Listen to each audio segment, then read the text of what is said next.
What is more dangerous than a screaming enemy? A 38-year-old woman smiling while signing her termination papers, Julian thought he was clearing out dead weight for a $150 million merger. He laughed in my face, calling my shares worthless hamster bedding, but he forgot who wrote the core code. I went home, sipped my espresso, and activated a legal time bomb. Listen closely. This lesson costs $150 million. Hello, dear listeners of Boss Revenge Stories. Thank you so much for tuning in today. Unfortunately, YouTube has recently demonetized our channel, leaving us without the budget to keep producing the content you love. If you find today's story captivating, please consider supporting us by joining our Patreon, where you can access exclusive, much longer, and highly detailed true stories featuring emotional multi-voice narration that we simply cannot publish on YouTube. You can easily join by scanning the QR code on your screen or by clicking the Patreon link in the video description or the pinned comment. Now, let us dive right into today's story about a 38-year-old lead engineer named Aurora Chavez. I was the third employee hired at Aegis Nexus, a medical logistics startup that was supposed to revolutionize how vital supplies reached hospitals. 10 years ago, we built the foundation of this company in a damp garage, living on cold pizza and sheer willpower. Today, I was quite literally on my hands and knees under a blinking server rack, inhaling accumulated dust and trying to manually reroute a catastrophic data bottleneck. Why was the lead engineer doing the job of a junior technician? Because the newly hired, highly paid IT team was currently off-site attending a mandatory 2-day workshop on breakthrough design thinking. They were busy mapping user journeys with colorful sticky notes, while the actual network routing thousands of urgent blood deliveries was on the verge of total collapse. That was when I heard the unmistakable squeak of expensive designer sneakers on the polished concrete floor. It was Julian Vance, our newly installed Chief Executive Officer. Julian was the perfect embodiment of modern corporate emptiness. He wore a pristine branded puffer vest over a perfectly pressed shirt, holding an iced matcha latte in one hand and gesturing wildly with the other. He was walking with his executive assistant, speaking just loudly enough for anyone in the open plan office to hear his profound insights. "She is just too conservative," Julian sighed, taking a loud sip of his green drink. "Aurora lacks flexibility. She is stuck in the past, completely disconnected from the new DNA of this company. We need agile visionaries, not code monkeys who refuse to embrace synergy." I tightened a physical cable, ignoring the burning sensation in my forearms. Synergy did not keep servers from crashing. Solid, unbreakable code did. But Julian did not care about the architecture that held his lucrative business together. He only cared about the glossy presentation slides he could show to venture capitalists. The axe fell on Friday morning. I received a calendar invite for a quick touch base in the main glass conference room. We always called it the fishbowl. Everyone on the floor could see you, even if they could not hear the slaughter taking place inside. When I walked in, Julian was sitting at the head of the long oak table. Next to him was Chloe, our aggressively cheerful Director of Human Resources, who was currently avoiding eye contact by staring intensely at her tablet. "Have a seat, Aurora," Julian said, offering a tight, practiced smile. Chloe immediately launched into a rehearsed script filled with hollow corporate jargon. She talked about shifting paradigms, strategic restructuring, and moving toward a leaner operational model. It took her exactly 3 minutes to say that I was being terminated because my skill set was suddenly deemed obsolete. After a decade of building the exact product they were now selling, I was no longer a cultural fit. Julian took over, sliding a remarkably thin folder across the polished table. "We appreciate your past contributions," he said, sounding like a badly programmed robot. "Inside is a standard severance agreement, 6 weeks of pay, not bad, right? We just need your signature on the exit documents, including a standard waiver of shareholder rights." I opened the folder. The severance was an insult, but the second document caught my full attention. It was a formal release, specifically targeting the original Class C shares I was issued 10 years ago. Julian let out a dismissive chuckle, leaning back in his ergonomic chair. Do not worry too much about that part. Those old shares have been diluted through so many funding rounds they are practically worthless now. Just expensive hamster betting at this point. I highly recommend you sign everything today so we can fast-track your severance deposit. You do not want to hold up your own money. I did not cry. I did not raise my voice or throw a dramatic tantrum. I simply looked at Julian. Despite his casual posture, his fingers were drumming a frantic rhythm on the armrest. A tiny bead of sweat had formed at his temple despite the heavy air conditioning. He was rushing me. A man who considered my shares worthless would not be sweating over a signature on a Friday morning. I will need my legal counsel to review these documents before I sign anything, I said, my voice perfectly calm and steady. Julian frowned, his practiced smile dropping for a fraction of a second. That is really unnecessary. Aurora, it is standard boilerplate text. We are trying to make this easy for you. I am sure you are, I replied, standing up and taking the folder with me. I will be in touch. I walked out of the glass room and navigated the open office one last time. I passed the ping-pong tables I never had time to use and the cold brew on tap I never drank. I walked out of the building I had poured my blood, sweat, and youth into building. There were no goodbye hugs, no farewell cakes, just the sound of my footsteps echoing in the lobby.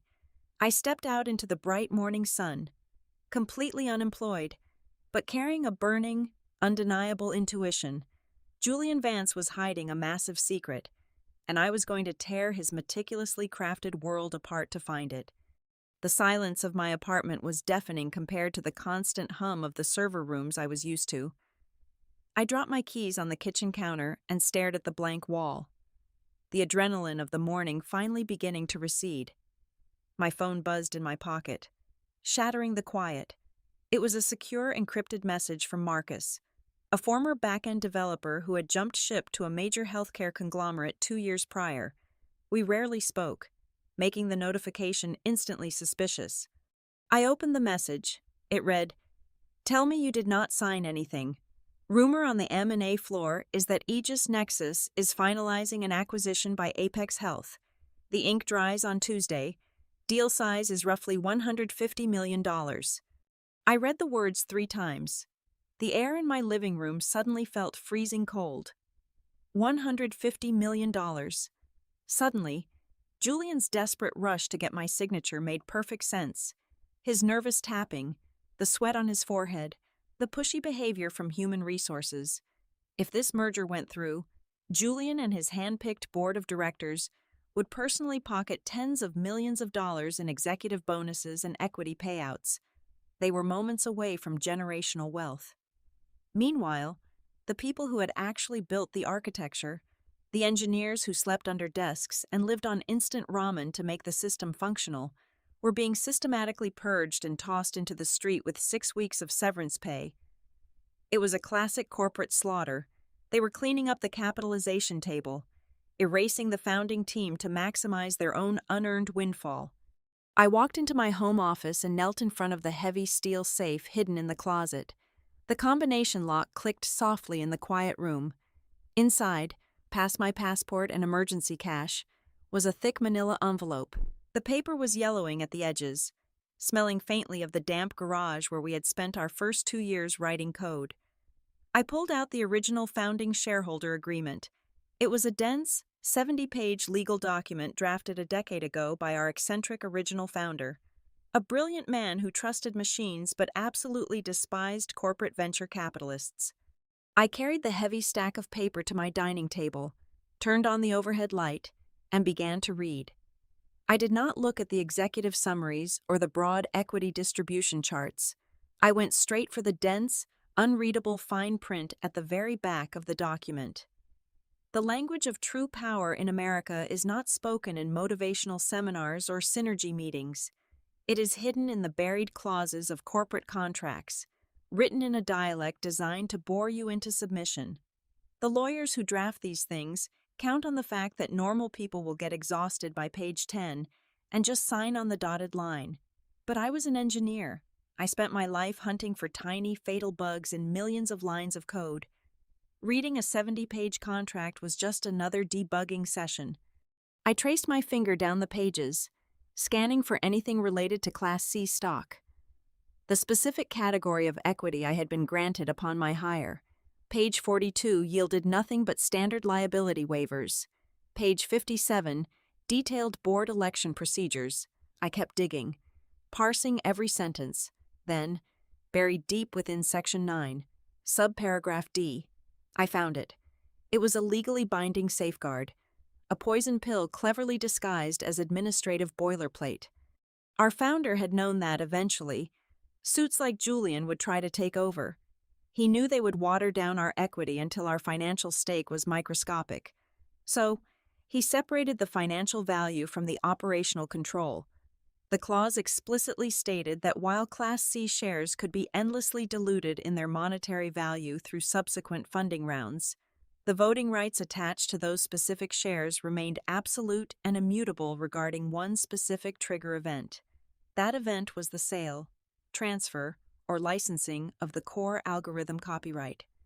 The legal text was completely unambiguous. The intellectual property of the core routing algorithm could not be sold or transferred to an acquiring entity without the unanimous 100% written consensus of the original Class C shareholders. My heart hammered against my ribs as I processed the gravity of those words. Over the past 10 years, every other early employee had either quit, been fired, or been bought out, voluntarily surrendering their original shares for quick cash payouts. They had traded their foundational rights for down payments on houses or shiny new cars.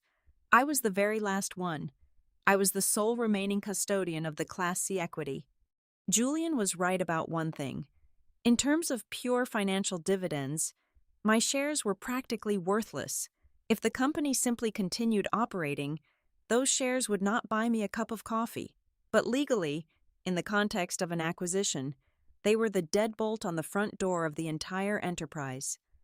Apex Health was not paying $150 million for our leased office space or our fancy ping-pong tables. They were paying for the proprietary algorithm. And according to the binding document sitting on my dining table, Julian could not sell that algorithm without my explicit, notarized permission. A slow, cold smile spread across my face. Julian had walked into the negotiation thinking he held all the cards. He thought I was just a tired, obsolete tech janitor he could sweep away with a cheap severance check and a condescending smirk. He had no idea that by trying to force me out without doing his due diligence, he had just handed me the detonator to his entire career. My shares might be financially empty, but they held the ultimate veto power over a $150 million empire. And I was not going to make it easy for him. The game had just changed, and Julian did not even know he was playing. By Monday morning, my digital world had transformed into a relentless, one-sided war zone. The barrage commenced at exactly 8 o'clock. My personal phone screen illuminated with a continuous, frantic stream of notifications. It was Chloe from Human Resources, executing her predictable corporate playbook with aggressive precision. The first few morning emails were dripping with manufactured sweetness, featuring brightly worded subject lines about wrapping things up and finalizing the exciting next steps in my career journey. When I deliberately ignored those, the urgent voicemails started flooding my inbox. Chloe left 3 separate audio messages before noon, her normally bubbly, highly trained voice slowly cracking at the edges to reveal a sharp underlying panic. By 3 in the afternoon, the gentle coaxing had vanished entirely, replaced by thinly veiled corporate extortion. Her final email of the day abandoned all polite pretenses. She stated explicitly that if they did not receive my physically signed waiver within exactly 24 hours, the company would be forced to immediately sever my premium health insurance coverage. In the brutal reality of the American healthcare system, that was not merely an administrative update. That was a direct threat to my physical safety and financial ruin, specifically designed to scare me into blind, terrified submission. They calculated that I was weak. They wanted me desperate enough to trade my leverage for a basic safety net, instead of succumbing to the panic they so desperately wanted to induce. I put my device on silent mode and took a cab downtown to the heart of the financial district. I was not going to fight Julian with emotional outbursts, angry social media posts, or desperate phone calls. I was going to fight him with heavy legal artillery. I walked into the expansive mahogany-paneled offices of Valerie Sterling. Valerie was a 65-year-old veteran corporate litigator who wore immaculately tailored suits and possessed a terrifying reputation for eating arrogant tech executives for breakfast. She did not bother with fake pleasantries, mindfulness quotes, or startup buzzwords. She was an apex predator in a modern world full of fake visionaries and empty suits. I sat across from her massive, intimidating desk and silently handed over the crumbling, yellowed founder agreement, right alongside the pathetic, paper-thin severance packet Julian had tried to force-feed me on Friday. Valerie put on her heavy reading glasses, and absolute silence enveloped the grand room. I watched the heavy antique clock on her wall slowly tick away the minutes as she methodically scanned the pages. For a solid quarter of an hour, the only sound was the sharp, deliberate rustle of thick paper turning. I did not interrupt her focus. Finally, she reached the buried clauses of Section 9. I saw her sharp eyes narrow, darting back and forth across the dense, archaic legal text. Then, a slow, genuinely terrifying smile crept across her weathered face. She took off her glasses, leaned back in her heavy leather chair, and let out a short, chilling laugh that made the hairs on my arms stand up. "Your boy Julian is an absolute, monumental fool," Valerie declared, her voice dripping with pure predatory satisfaction. "He is currently attempting to sell a multi-million-dollar estate, but he just realized he does not actually hold the deed to the main property. He absolutely needs your signature to hand over the keys to the core intellectual property. Without your explicit consent, the entire transaction is technically fraudulent. He is legally a dead man walking, and he has essentially handed you the executioner's axe." We spent the next 2 hours meticulously mapping out our battle plan. My initial, emotional instinct was to send a fiery cease and desist letter, to throw my undeniable power right in Julian's smug face and watch him squirm in terror. Valerie immediately and sharply shot that idea down. "Absolutely not," she instructed with a stern, commanding tone. "We do absolutely nothing. We deploy the most terrifying and destructive weapon in the corporate legal arsenal, which is absolute, impenetrable silence. Do not answer a single incoming call. Do not reply to any threatening emails. Do not even log into their online portal to check your severance deposit status. We want Julian to firmly believe that you are just another emotional, disgruntled former employee throwing a temporary, irrational tantrum. We want him to assume that you will eventually get tired, get terrified of losing your medical coverage, and quietly surrender your rights. Let his own massive ego and sheer arrogance blind him to the deadly trap you have just set." While we initiated our total communications blackout, a massive, invisible machine was grinding into heavy motion across the city. The acquiring conglomerate, Apex Health, had deployed their own ruthless army of corporate auditors and contract attorneys to conduct the final stages of legal due diligence. Before a single cent of that massive $150 million acquisition fund could be wired into Aegis Nexus accounts, those Apex auditors had to verify every single active patent, every line of registered copyright, and every historical shareholder record hidden in the digital data rooms. They were methodically turning over every single rock. It was only a matter of time before one of those highly paid, detail-oriented auditors realized the fundamental math on the capitalization table was critically flawed. Armed with Valerie's brilliant strategy, I went back to my quiet apartment and did something I had not done in a full decade. I completely relaxed. I rolled out my dusty yoga mat on the living room floor and spent a full hour practicing deep, restorative breathing exercises, stretching muscles that had been tight from 10 years of hunched-over coding. My mind was completely clear, devoid of any corporate anxiety. After my physical workout, I sat cross-legged on the hardwood floor with my personal laptop. With slow, deliberate keystrokes, I accessed every single personal, external code repository where I kept my private administrative backdoors, master access keys, and architectural blueprints. I systematically changed every single password to complex, unbreakable 64-character cryptographic strings.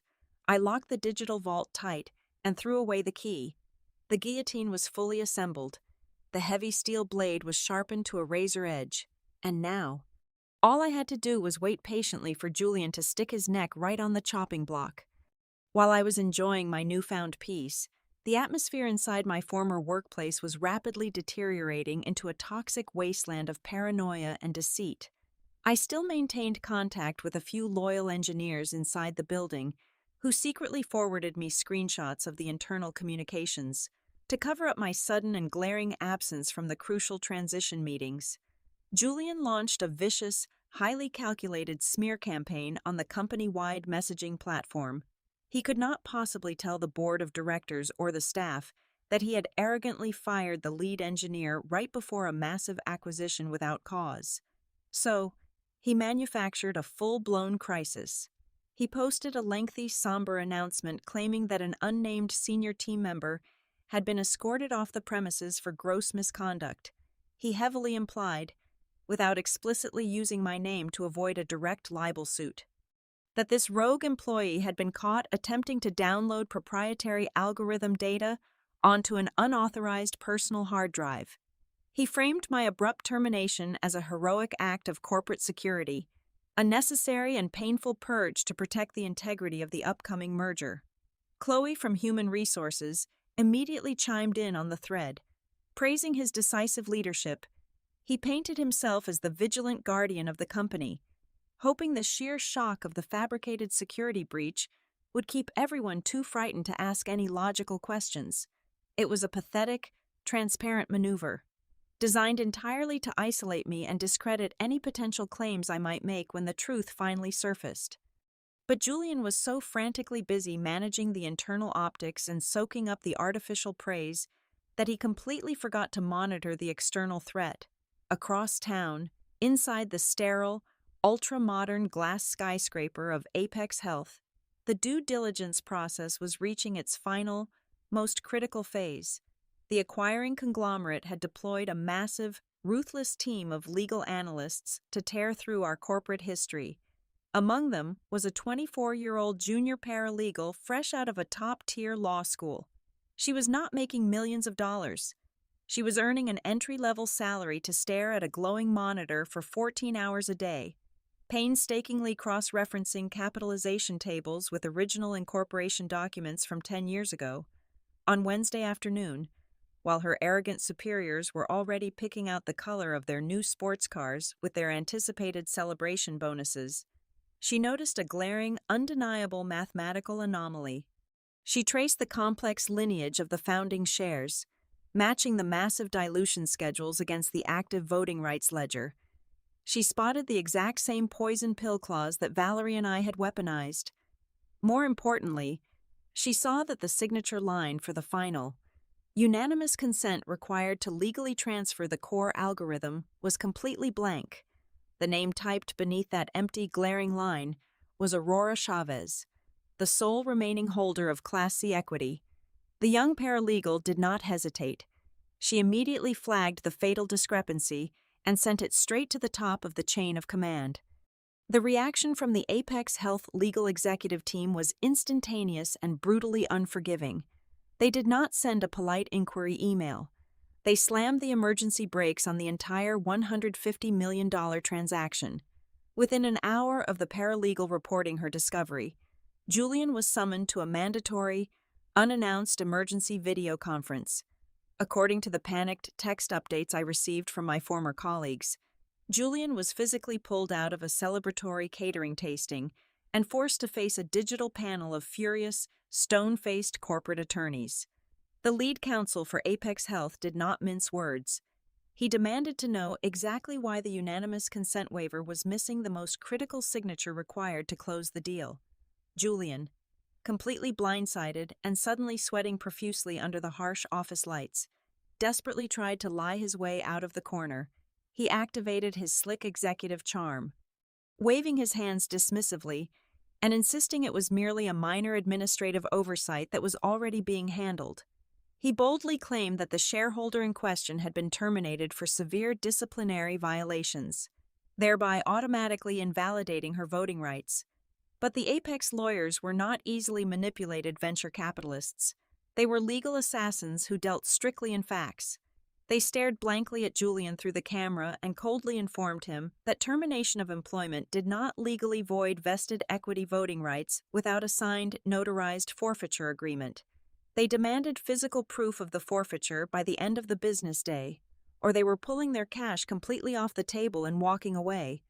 The walls of Julian's carefully constructed empire instantly shattered into a million pieces. The absolute, suffocating silence I had maintained all week had worked flawlessly. It had allowed him to dig his own grave so deep that he was now choking on the dirt. He had lied to his own board of directors. He had lied to the buyers. And now, the absolute truth was demanding a ransom he simply could not pay. At exactly 2 a.m. on Thursday, I was abruptly awakened by a violent, frantic pounding on my apartment door. I checked the security camera feed on my phone. It was Julian. Gone was the pristine branded puffer vest, the expensive designer sneakers, and the arrogant, condescending smirk. His tie was ripped loose. His custom-tailored shirt was violently wrinkled and soaked in sweat, and his hair was a chaotic mess. He looked exactly like a man who was watching his entire life burn to the ground. I put on a heavy robe, walked to the front door, and opened it just enough to look him directly in the eye. He did not wait for an invitation to speak. He immediately reached into his jacket pocket with violently trembling hands and pulled out a personal check. "Aurora, please," Julian begged, his voice cracking with raw, unfiltered desperation. The slick corporate jargon was completely gone, replaced by the pathetic, breathless whimper of a defeated man. "I was wrong. I made a huge mistake. The Human Resources Department completely overstepped. Look, I have a check right here. $200,000. Personal funds. Cash it tomorrow morning. Just sign the waiver for me tonight. Please. The Apex lawyers are threatening to kill the entire deal, and the board will literally crucify me." I did not reach for the paper trembling in his hand. I stood perfectly still, looking down at the hastily scribbled numbers on the check, and then slowly looked back up at his bloodshot, terrified eyes. "I am confused," I said, my voice perfectly calm and barely above a whisper, echoing coldly in the quiet hallway. "You told me on Friday that those shares were just expensive hamster bedding. Why are you trying to pay $200,000 for something completely worthless?" Julian. He opened his mouth to speak, but absolutely no words came out. He just stood there under the flickering hallway light, gasping for air like a dying fish on a dry dock, completely paralyzed by his own hypocrisy. "Take your check and go home," I commanded, my tone turning to absolute ice. "I am not signing anything tonight. I will see you in the boardroom tomorrow morning." Before he could even attempt to formulate another pathetic excuse, I slammed the heavy wooden door squarely in his face and engaged the deadbolt. The sharp, metallic click of the lock echoed like a gunshot in the silent night, sealing his fate. At exactly 9 o'clock the next morning, the heavy glass doors of the top-floor executive suite slid open. I walked into the expansive boardroom with Valerie right beside me. The atmosphere inside the room was thick enough to choke on. The massive mahogany table was surrounded by the entire board of directors of Aegis Nexus, looking like a row of nervous gargoyles in custom-tailored suits. On the far side of the table sat the legal representatives from Apex Health, their faces completely unreadable, projecting an aura of absolute hostility. At the head of the table stood Julian. The panicked, begging creature from my apartment hallway was gone, replaced once again by the arrogant, cornered chief executive trying desperately to project authority. Before I could even pull out a leather chair, Julian slammed his hands down on the polished wood. He decided his best strategy was a preemptive, overwhelming strike. "This is nothing but baseless corporate extortion," Julian loudly declared, pointing a trembling finger directly at me.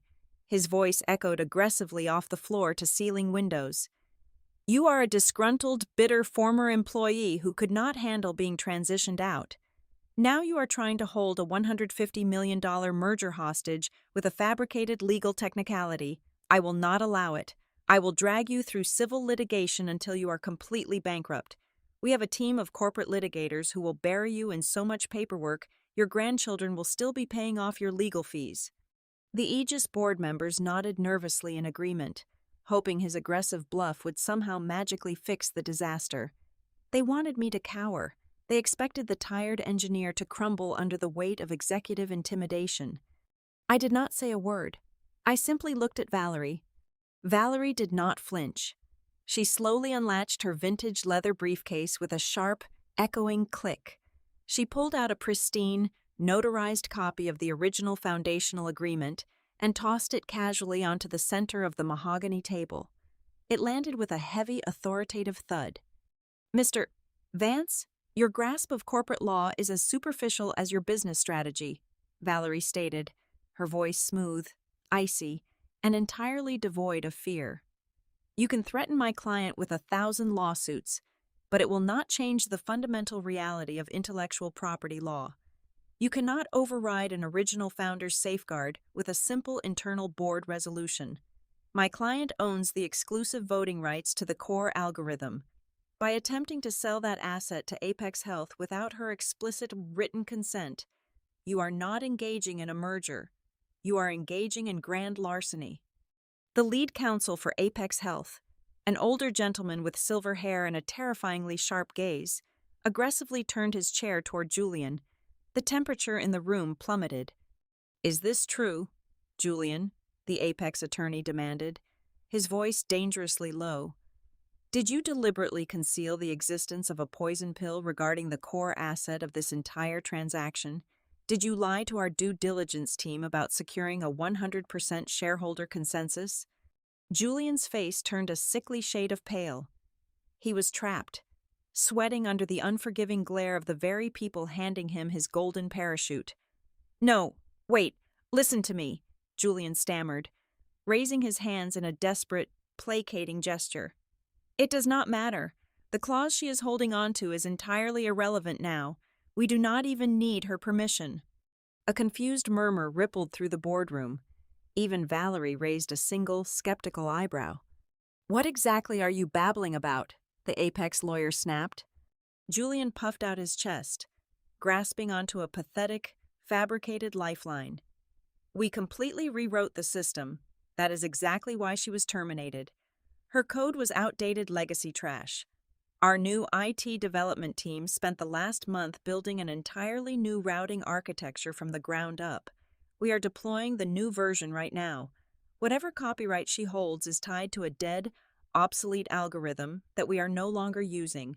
The acquisition is perfectly safe." The board of directors let out a collective sigh of relief. The Apex lawyers looked momentarily appeased, scribbling notes on their legal pads. Julian shot me a triumphant, malicious smirk, genuinely believing he had found a brilliant technical loophole to bypass my trap. He really should have learned how software actually works before trying to lie to the person who built it. I calmly unzipped my bag, pulled out my laptop, and placed it on the table, without asking for permission. I grabbed the video cable resting in the center console and plugged it into my machine. The massive 80-inch presentation screen at the front of the boardroom instantly mirrored my desktop. "Julian," I said, speaking for the first time since I entered the room.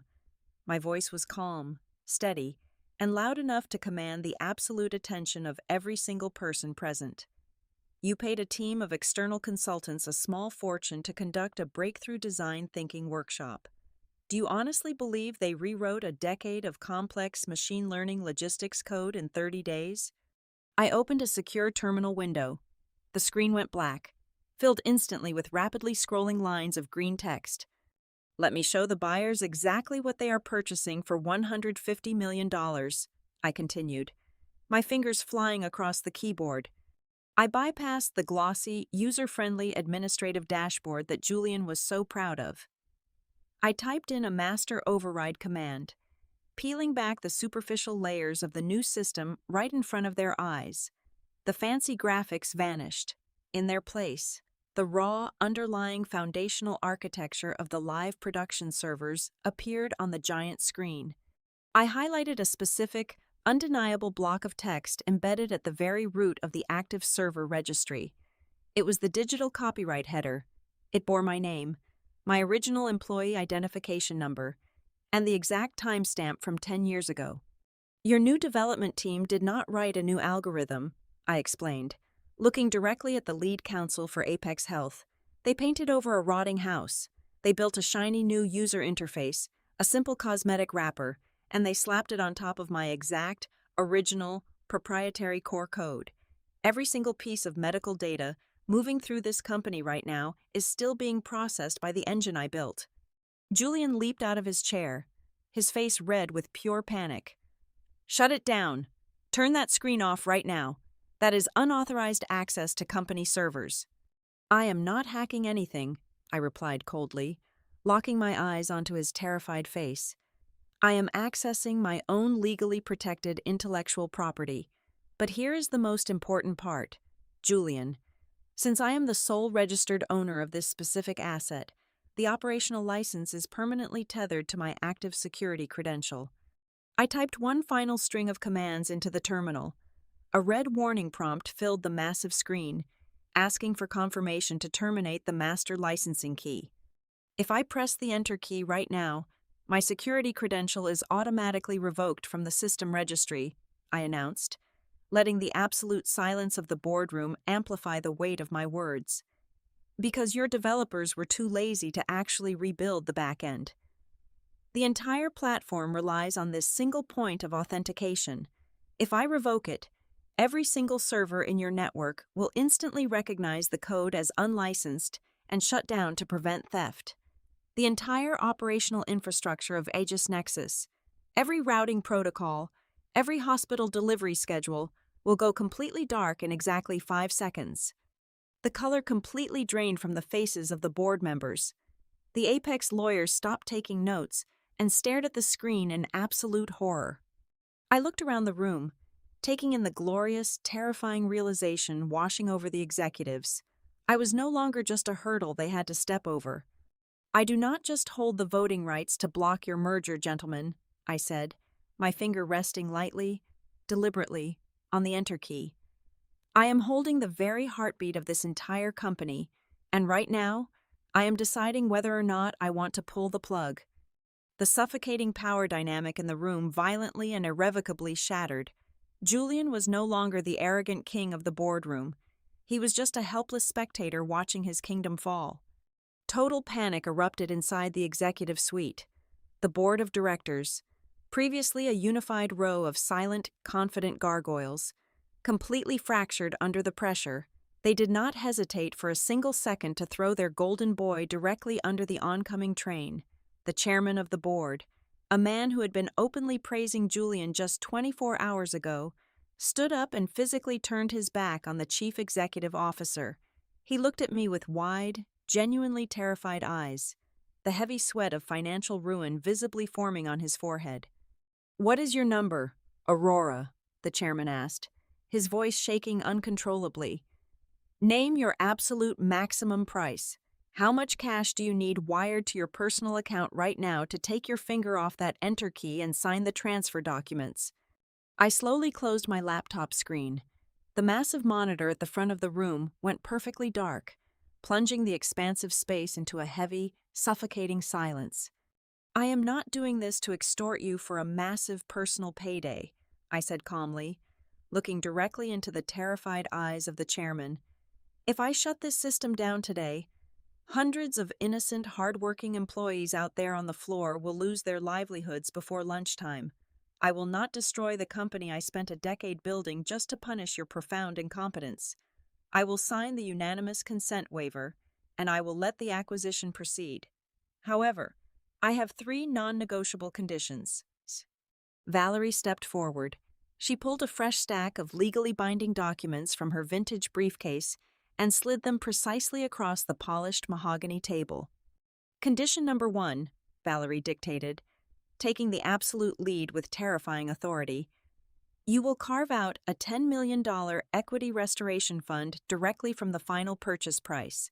This money will be distributed equally among the original founding employees whose early contributions were systematically erased and stolen by your current administration. The board members nodded frantically. $10 million was a mere drop in the bucket compared to losing a $150 million payday. Condition number 2, Valerie continued, her voice echoing sharply. A complete, ironclad legal release, guaranteeing absolute immunity for Aurora from any future civil or criminal litigation regarding this transaction. Agreed. The lead counsel for Apex Health stated immediately, not even bothering to look at the Aegis board for their permission. What is the final condition? I turned my gaze directly to Julian. He was gripping the edge of the heavy wooden table so hard his knuckles were entirely white. Condition number 3, I said, my voice ringing clear across the silent room. Julian Vance must sign a letter of immediate, unconditional resignation, effective right this very second. Furthermore, the official cause of termination listed on the resignation documents must be explicitly cited as due diligence fraud. Julian violently pushed his heavy leather chair back. It crashed loudly to the floor. You absolutely cannot do that, Julian screamed, spit flying from his mouth. He looked at the board members, his eyes completely wild with pure panic. If I resign for fraud, the termination clause in my executive contract is instantly triggered. It completely nullifies my entire $25 million merger bonus. I will walk away with absolutely nothing. That is exactly the point, I replied coldly, leaning forward just slightly. You tried to steal 10 years of my life and throw me out into the street. I am taking away your golden parachute. Julian began to curse loudly, shouting vicious obscenities and waving his arms in pure, impotent rage. He threatened to sue every single person in the room. He threatened to burn the entire building to the ground, but his power was completely gone. He was nothing but a hollow suit screaming into the void. The chairman of the board picked up a heavy silver pen and pointed it directly at Julian like a weapon. Sit down and sign the resignation, Julian, he ordered with absolute, unfiltered disgust, or we will let her shut down the servers. We will lose the entire deal, and then we will personally sue you for the entire $150 million. The Apex Health lawyers stood up, crossing their arms, presenting a unified, terrifying front of corporate executioners. Julian was completely surrounded.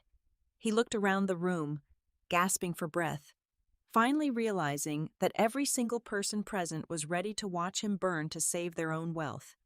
Trembling violently, completely defeated and broken, Julian slowly picked up his chair. He sat down, took the silver pen with shaking fingers, and signed his name at the bottom of the resignation letter. He violently pushed the paper away and buried his face deeply in his hands, letting out a pathetic sob. Valerie slid the unanimous consent waiver toward me. I took out my own pen and smoothly signed my name on the exact line the junior paralegal had found empty. The $150 million merger was officially, legally finalized. I calmly packed my laptop into my bag, stood up, and buttoned my coat. I walked toward the heavy glass doors, my heels clicking sharply against the hardwood floor. As I passed Julian, I paused for just a fraction of a second. I looked down at the man who had called my life's work worthless hamster bedding. Next time you want to clean up a system, I said quietly, ensuring every single word cut deep, remember to learn how to read the code first. I walked out of the boardroom, leaving him in the absolute ruins of his own arrogance, and stepped out into an incredibly bright future. Hello, dear listeners. Thank you so much from the bottom of my heart for staying with us until the very end of this incredible journey. I would love to know where you are listening to this story from today, so please let me know your city or country in the comments below. If you enjoyed today's corporate takedown and found it highly satisfying, please help us keep the channel alive by joining the Boss Revenge Stories Patreon community. Over on Patreon, you can listen to our absolute best, most intense, exclusive true stories that we simply cannot publish on YouTube.